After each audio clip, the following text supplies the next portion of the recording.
Lack of support for Emma Raducanu from women's locker room reveals haunting truth. When Emma Raducanu gave her first interview about her recent stalker ordeal on Tuesday, she rather shrugged aside a question about contact from the tennis locker room. "A couple of players sent me some messages," Raducanu explained, "but it's not something I would necessarily talk about with other players." If the response from her peers was a little apathetic, the explanation may lie in the fact that Raducanu's experience, while undeniably horrible, is not actually that unusual. As her friend and British teammate Katie Boulter told reporters this week, each tennis player has been through something similar. "I've had people on site at WTA tournaments saying they were going to harm me. It can make you feel quite isolated, and I don't wish that upon anyone. The more you hear about the lives of elite female players, the more you feel amazed, and not in a good way, at the obstacles they face. Tennis is a tough enough sport on its own, given its fourfold requirements of fine motor skills, elite fitness, strategic decision-making, and individual mental fortitude. But then you add in all the extra rubbish that WTA players have to wade through. Stalkers are high on the list, as is the constant drip of misogyny that flows through unsolicited posts on social media." As Boulter added, "I don't know whether it's online betting, but everyone's experienced something where they've been sent some horrible messages. I actually read one recently. Think it was yesterday, one came out. While Boulter did not specifically identify the nature of this message, we can assume that it was a death threat, something that the former US Open champion Sloane Stephens said in 2022 had been completely normalized. Although male players are not exempt from this sort of online sewage, all the evidence from the wider world of sport, including an 85-15 split logged across all abusive posts aimed at Olympians during the 2021 Games in Tokyo, suggests that it is overwhelmingly directed at female athletes."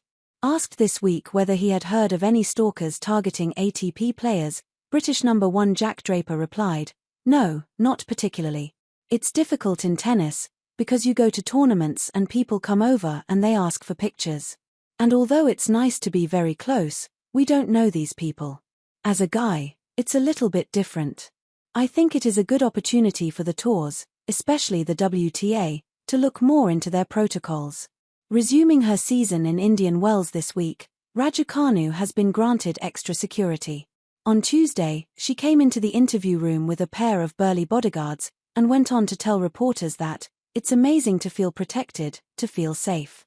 I'm very grateful to the tournament for this." The man in charge of arrangements at the Indian Wells Tennis Garden is Tommy Haas, the tournament director and former world number 2 who has taken a personal interest in helping Raducanu feel at home. At the weekend, he even picked up a racket and batted a few balls back and forth with her point. "One of the most important issues for us is to make sure everybody feels safe when they come here," Haas told reporters on Tuesday. "Particularly with her case, of course it's on our minds. Now, I wouldn't go into the details of if we went above and beyond, just for her personally, but I'm glad to hear that she's feeling great and that all of these measurements are in place."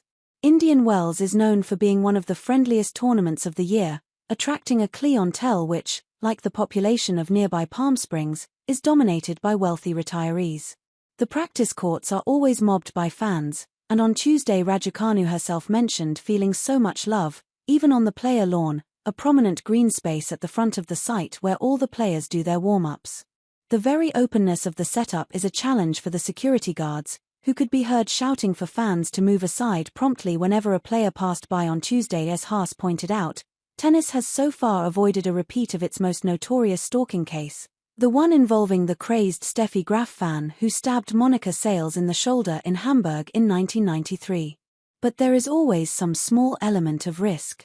Presidential-style security cannot be guaranteed for every player. And even if it could, heavy policing would darken the mood of this frothy summertime sport. "You want to give the fans something worth seeing and being up close and personal," Haas explained. "If it's by the practice courts, if it's closer to the tennis courts, you make sure that everyone behaves in a certain way. Anything that is not acceptable, you readjust.